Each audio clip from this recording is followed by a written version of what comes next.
Hi, I'm Arwen. Hi, I'm Mia. Hi, I'm Colette. We're going to be talking about the mise-en scène in our video. I'm going to be talking about costume and lighting. I'll be talking about costume and makeup. I'm going to talk about props and location. Keep watching. Hi, I'm Arwen. I'm going to talk about why we used and how we chose the costume for each of our characters and our thought process behind our decisions. I'll also talk about lighting. Starting with the main character, our protagonist Sophie, we decided to dress her in a leather jacket, a white t-shirt, black cargo pants and Doc Martens, with minimal makeup but just enough to show a sense of femininity. This combination is casual but also practical, and the leather jacket shows her character is a bit tougher and is protected enough to defend herself, but she also won't stand out too much. Mila, who was essentially our victim or hostage, wore a black mini dress and black high heels so that she looked like she had just come back from a formal event the night before. She wore nice makeup and had her hair in a low bun, but that was falling out a little bit to show a slight dishevelment. We chose black as it has connotations of mystery, which are prominent in the espionage crime thriller genre.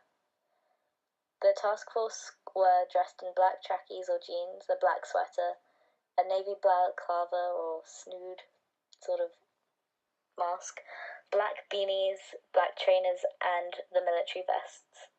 Mike, our task force leader, was dressed in grey jeans and a smart dark purple coat. As he was dressed more casually, this showed that he was of a higher position, as he wasn't even in the same colour as the task force he was in charge of. It also made the scenario a bit more casual and believable, like an exercise or the first step to a bigger mission, which would be why the task force members were visibly younger, as they would be less experienced. For the lighting, we kept it quite natural and mainly used the lighting of the location, as this added to the hotel or apartment complex atmosphere. And we were lucky with natural lighting that streamed through the window and the good weather we had for the short outdoor scene. In the bedroom, we used an open-face light with diffusion paper and a blue gel. We also occasionally used a reflector so that the shots would be evenly lit. Firstly, 3 pieces of props appeared in our opening title sequence. Firstly, a belt is used to tie up the hotel guest. We had her tied up with a belt, as this shows that she's being tied in a hurry. The protagonist does not have much around her. The belt is the only thing she could tie the hotel guest up with. Secondly, the task force members were holding guns.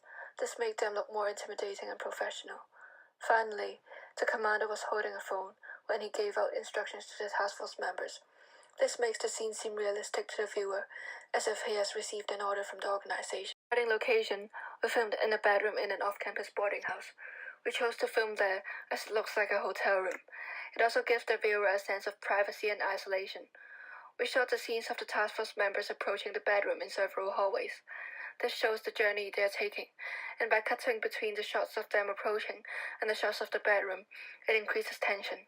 We filmed the scene of the task force members receiving instructions from the commander outside the boarding house. This shows the viewer that they are not residents of the hotel and they came with a specific aim.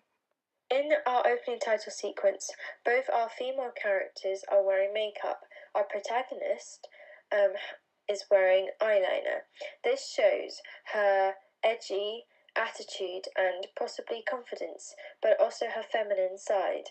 This look shows us her identity and possibly villain characteristics. Our other female character wears a full face of makeup. This suggests that she has just been out either for a really posh dinner or a party. She is also wearing a dress which makes her unable to move swiftly and is another reason why she is tied up.